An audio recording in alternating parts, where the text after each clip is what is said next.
The morning of my inspection, I ironed my dress twice, not because it needed it the second time, because I did not know what else to do with my hands. I was 51 years old. I had buried a husband. I'd raised 6 children to baptism. I'd kept a household for 31 years without anyone telling me how. I had salted meat in November and planted the kitchen garden in April, and sat with the dying and cooked for the grieving, and done every single thing this community asked of me since the day I was baptized. And I was standing in my kitchen before dawn, pressing a hot iron over fabric that was already smooth, because in 3 hours Bishop Amos was coming to my home. And before he would allow my name to be read from the bench as a woman approved for remarriage, he was going to inspect me, not my farm, not my finances, me. I want to tell you exactly what that word meant, what it looked like, what he said when he arrived, and what he did, and what I did not say in that kitchen but have been saying in every room I have walked into since. But before I do, let me tell you who I am. My name is Anna. I grew up Old Order Amish in a conservative church district in eastern Ohio. I was baptized at 19, married at 20, widowed at 49. I lived my entire adult life inside the Plain community, inside the rules, inside the silence. And this channel is where I finally say the things 30 years of plain living taught me never to say. If you want to hear truth from someone who actually lived it, from inside the caps and the kitchen and the bishop's front room, subscribe now and tap the like button. And tell me in the comments, did you even know Amish bishops had this kind of authority over a woman's life? Because most people outside the community have never heard of it, and many people inside it never spoke of it either. Not once. Not out loud. Now let me explain something first, because without the context, what I am about to tell you sounds impossible. And I need you to understand that it was not impossible. It was Tuesday morning in September in Ohio, and it was entirely ordinary. That is the part that took me the longest to reckon with. In Old Order Amish life, the bishop is not simply a spiritual leader. He is the highest human authority in your entire world. He is above your father. He is above your own conscience in most matters. His interpretation of the Ordnung, our unwritten code of community standards, is the interpretation. There is no appeals process. There is no second opinion. When the bishop speaks in council, that council carries the weight of God's house behind it. You do not disagree with the bishop in my community. You do not question his rulings openly. You do not take your concerns to another elder and ask for a different answer. You yield. That is the word we used, Gelassenheit, yielding. The surrender of self to God and to the community God placed over you. That surrender is not weakness in our theology. It is the highest form of faithfulness. It is what separates the plain people from the proud English world outside. And the bishop's authority extended into every area of life that touched the community's order.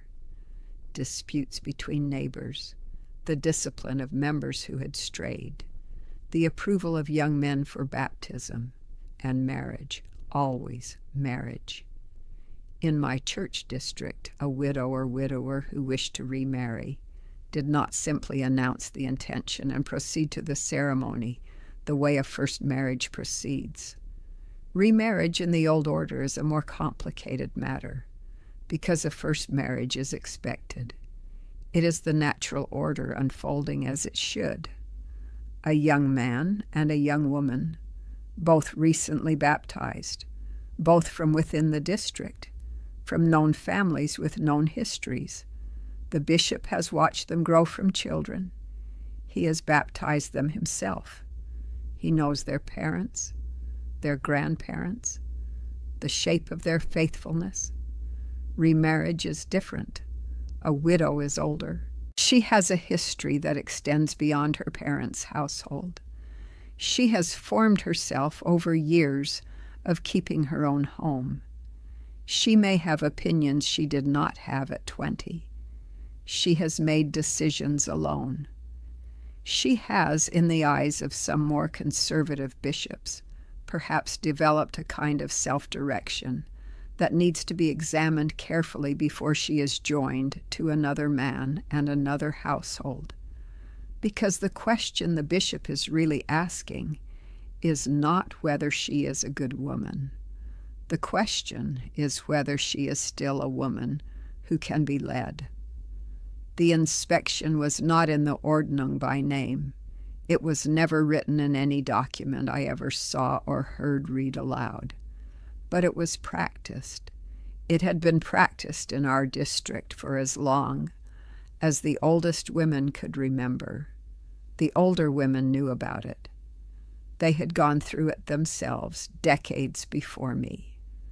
They mentioned it the way they mentioned all difficult things, sideways, with their eyes on their work, with words that sounded like they were describing something else entirely. You learned in our community to hear the thing beneath the words. You learned that the real information almost never traveled directly.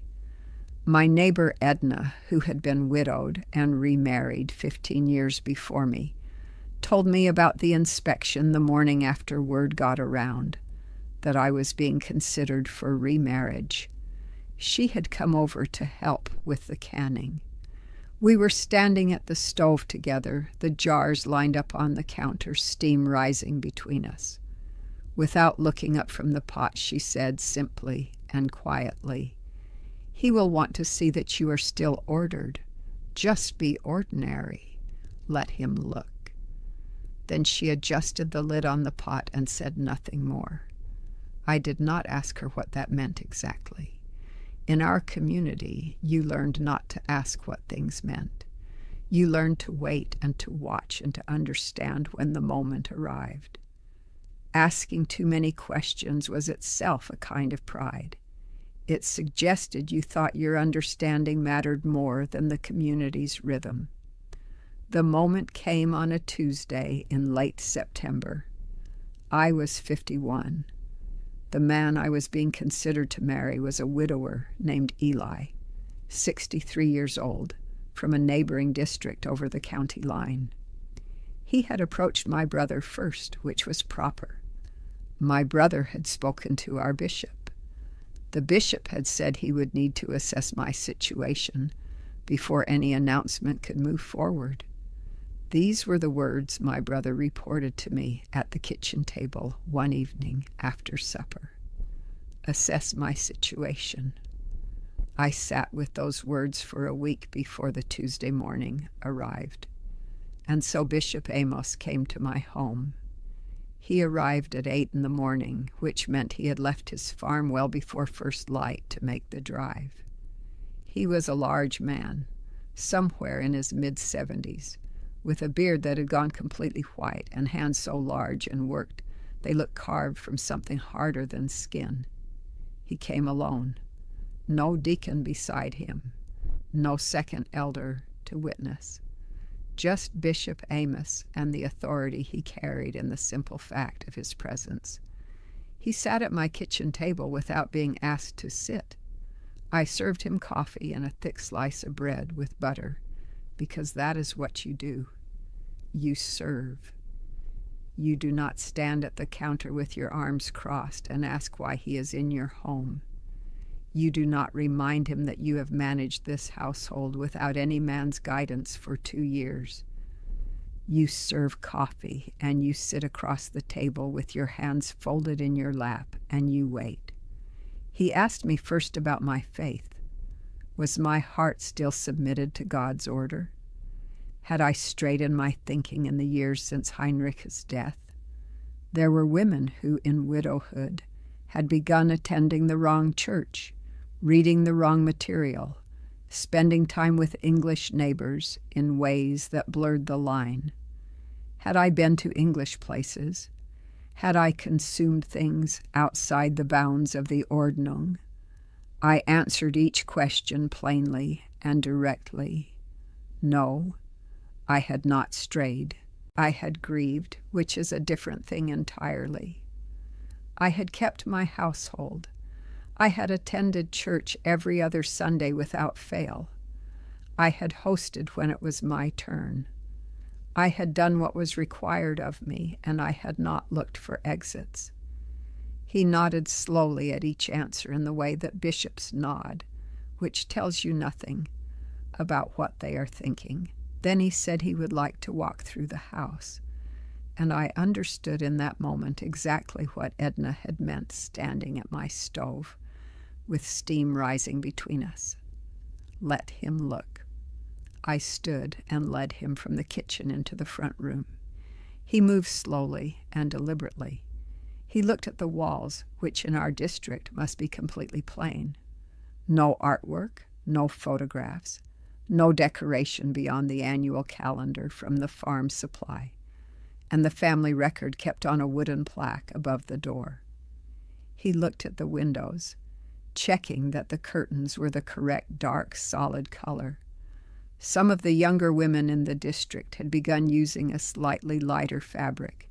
He noted the curtains. He said nothing about them, but he noted them. He opened the closet in the front room and looked at the garments hanging there. He was checking the caps, the aprons, the colors of the dresses.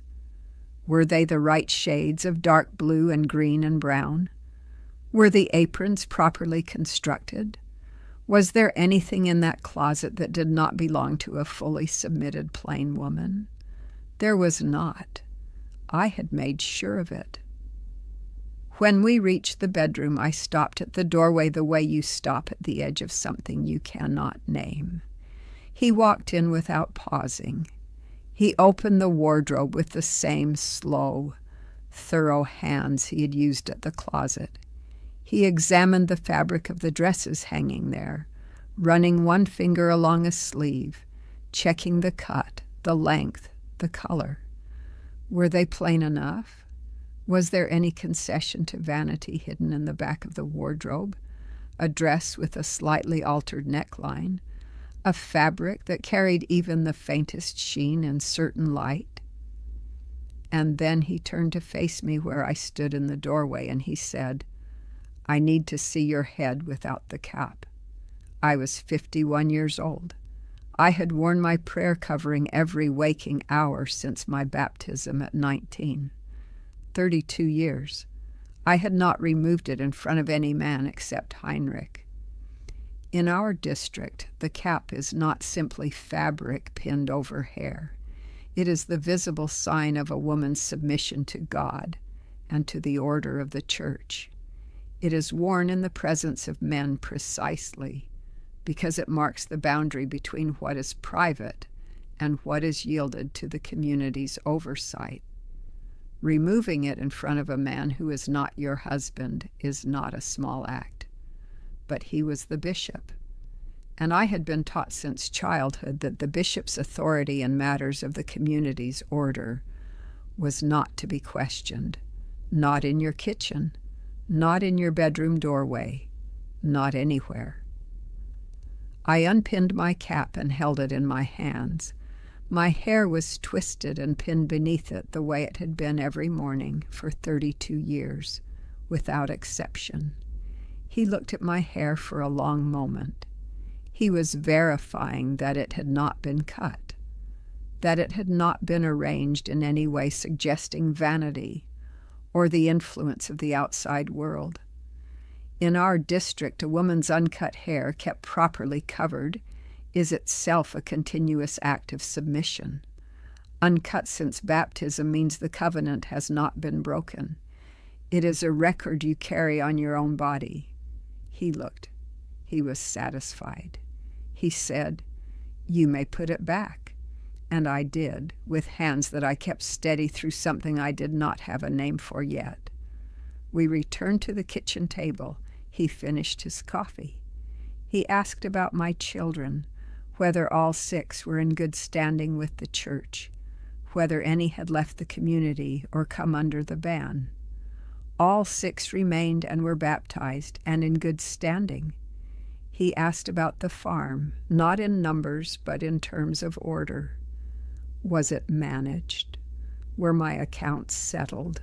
Was I a woman who had kept things in order, or a woman who had let things go slack in her grief? I had kept things in order.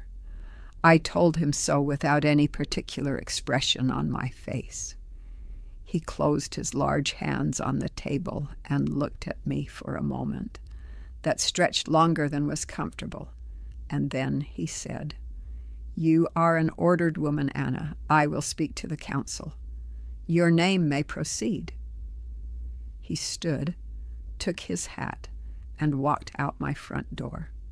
I stood in my kitchen and listened to his buggy move down the lane and then turn onto the road. I listened until I could not hear it any more. And then I sat down at my table with my hands flat on the surface, and I stayed there for a long time without moving. Not because I was angry. I did not feel angry yet. I did not have that word for what had happened yet. In my community, you did not have a vocabulary for the feeling of being walked through your own home, like a property being assessed before a transaction.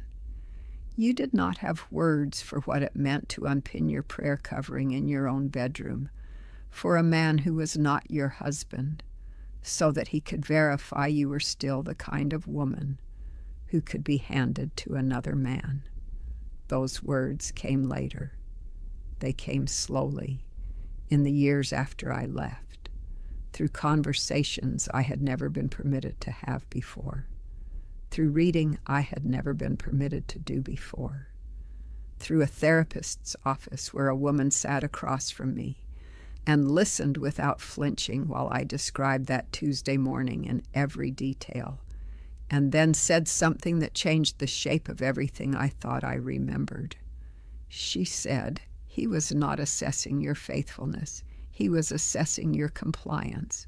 He was determining whether you could still be managed, not whether you were good, whether you were manageable."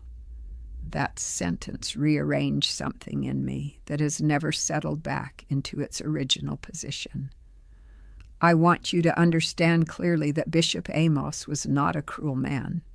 He was not acting outside what his community had given him the authority to do. He was performing a function that generations of women before me had submitted to, that the men in the community accepted without question, that the theology of Gelassenheit had made not only permissible, but holy. He believed he was protecting the order that God had ordained. He believed a widow who had kept her household in proper submission was a safe choice for a widower. He believed the inspection served something real and necessary. But there is something I know now that I could not see then. Sitting at that table with my hands flat on the wood, listening to his buggy disappear down the road. No scripture required him to open my wardrobe.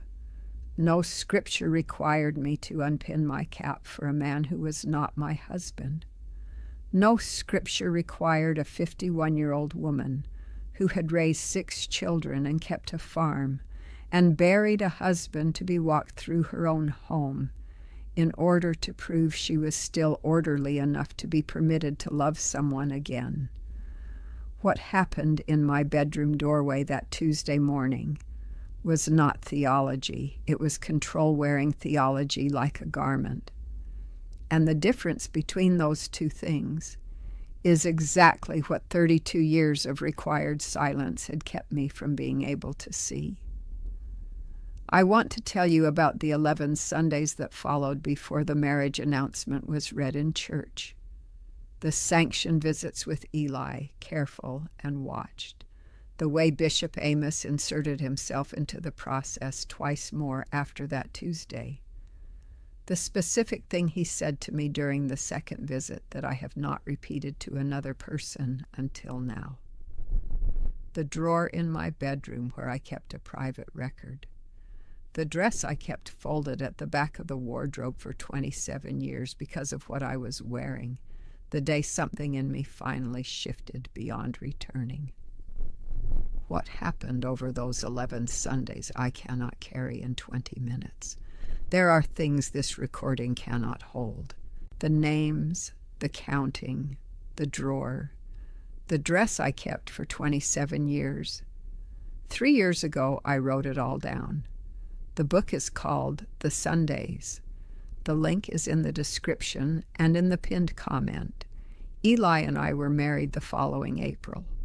He was a good man in the ways the community had built him to be good. He was not unkind. He worked without complaint. He kept every word he gave. And like Heinrich before him, he understood our marriage the way Bishop Amos had certified it, as an ordered arrangement between two people who had been examined and found acceptable. The word love was not part of the inspection. The word desire was not part of it. The word happiness was not part of it. These things were understood to follow naturally from order, the way warmth follows from a properly built fire, if you had laid the wood correctly and struck the flint at the right angle. I left the community at 63. Not in a single moment of anger, not with a door slammed, but slowly, and then completely, the way a river changes its course, so gradually that by the time anyone could see it clearly, the water was already somewhere else entirely. The shunning came, as it always comes. Gatherings I was not called to. Letters that came back unopened. My daughter's voice on the telephone, careful and measured in a way that told me exactly how much she was holding back, telling me she would pray for my return. I pray too sometimes, in a direction I could not have named at 51. I pray for the women who are going through their own inspections right now, in farmhouses in Ohio and Pennsylvania and Indiana, standing in their bedroom doorways holding their caps in their hands, while a man they are required to obey decides whether they are still orderly enough to be given to someone.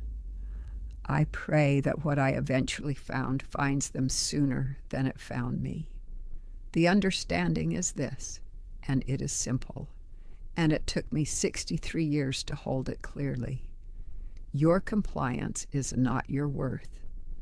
The inspection was never measuring what it claimed to measure. It was not measuring your faithfulness or your character or the condition of your soul. It was measuring how much of yourself you had learned to make invisible. And that is not the same thing as goodness. It was never the same thing. I was not too old to stand in my doorway holding my cap. I was too unformed still in the thing that matters most. I did not yet know that I was allowed to have a name for what was happening to me. If you grew up in a world that confused your silence with your virtue, I see you.